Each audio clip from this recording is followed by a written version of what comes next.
sœurs, bonjour, je suis très heureux de vous accueillir ici dans ce parc du château de Raja pour l'homélie du jour de Pâques. De beau matin, tandis que le soleil se lève, comme la promesse d'un jour nouveau, Marie-Madeleine arrive au tombeau pour prendre soin du corps de son ami Jésus. Stupéfaction. La pierre est roulée, le tombeau est ouvert et vide du corps de Jésus. Elle court trouver Pierre et Jean qui ne peuvent que constater l'absence du corps de leur maître et Seigneur. L'Évangile nous offre cette parole, il vit et il crut. Devant le tombeau vide, voilà ces premiers témoins invités à vivre un déplacement. Les voilà invités à un déplacement intérieur, autrement dit, à un chemin de foi. Invités à puiser au fond de leur cœur, à aller chercher au fond de leur mémoire les gestes et les paroles de Jésus au temps où il parcourait avec eux les routes de Galilée. Quant à nous qui venons célébrer Pâques, qu'avons-nous vu? Rien. Nous sommes ici dans cette église grâce à leur témoignage.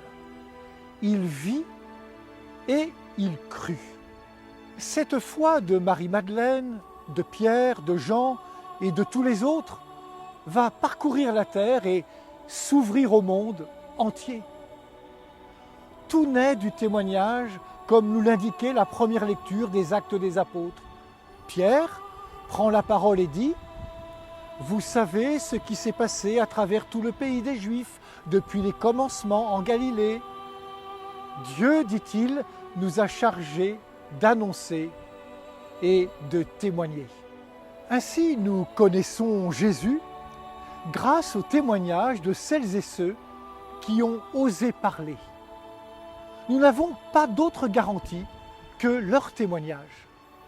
Mais, frères et sœurs, nous pouvons leur faire confiance parce que leur témoignage va s'incarner dans une vie offerte au Christ. Leur témoignage ne repose pas sur un grand discours ou de belles paroles, mais sur une vie donnée au Seigneur, dans le service de Dieu, dans le service des frères et sœurs en humanité.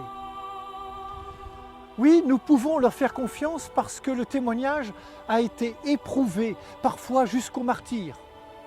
On ne donne pas sa vie pour rien. Ainsi, cette bonne nouvelle de la résurrection a traversé le temps, les années, les crises, les conflits, les persécutions pour arriver jusqu'à nous. Oui, frères et sœurs, nous pouvons nous appuyer sur leur témoignage parce que rien n'a pu entraver la circulation de l'Évangile, cette bonne nouvelle du Christ, mort et ressuscité pour nous. C'est bien la lumière de la résurrection de Jésus qui leur donne cette puissance, cette énergie, cette force du témoignage qui fait dire à l'apôtre Paul « Rien ne pourra nous séparer de l'amour de Dieu qui est en Jésus-Christ, notre Seigneur. » C'est cela, la résurrection du Christ.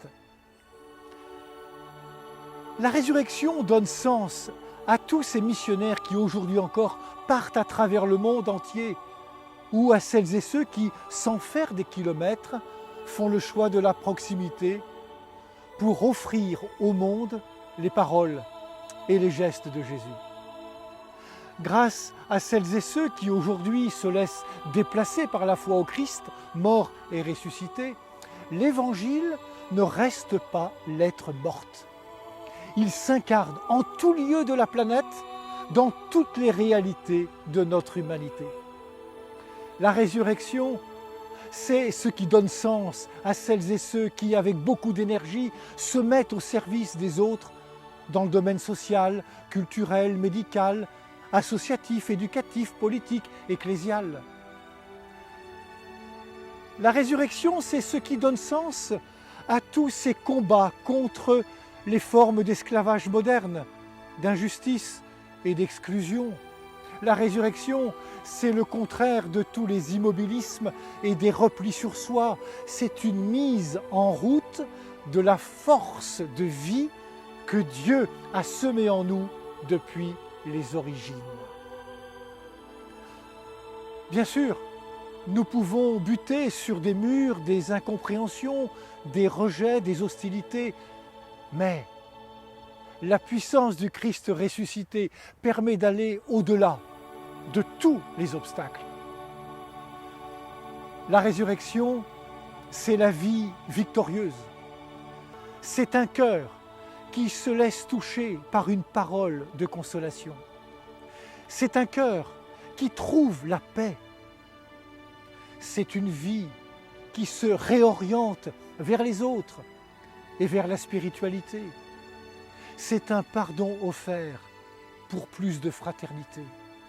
C'est une force de transformation intérieure, une force de transformation du regard, un regard qui ne s'arrête pas aux laideurs et grisailles de notre monde, mais un regard capable de discerner les germes de vie que permet l'Esprit Saint. La résurrection, c'est accepter de se laisser transformer, convertir par l'amour infini du Seigneur. Par sa résurrection, le Christ nous montre qu'il n'y a pas de transformation de notre monde sans transformation de notre cœur, qu'il n'y a pas non plus de transformation de nos cœurs sans une mort à soi-même et une ouverture au ressuscité. Oui, frères et sœurs, le Seigneur ne nous a pas créés pour que nous demeurions captifs du séjour des morts. Alors à celles et ceux qui sont retenus par toutes sortes de chaînes, d'addictions, d'enfermement, il dit « sortez ». À toutes celles et ceux qui sont dans les ténèbres, il dit « soyez illuminés ».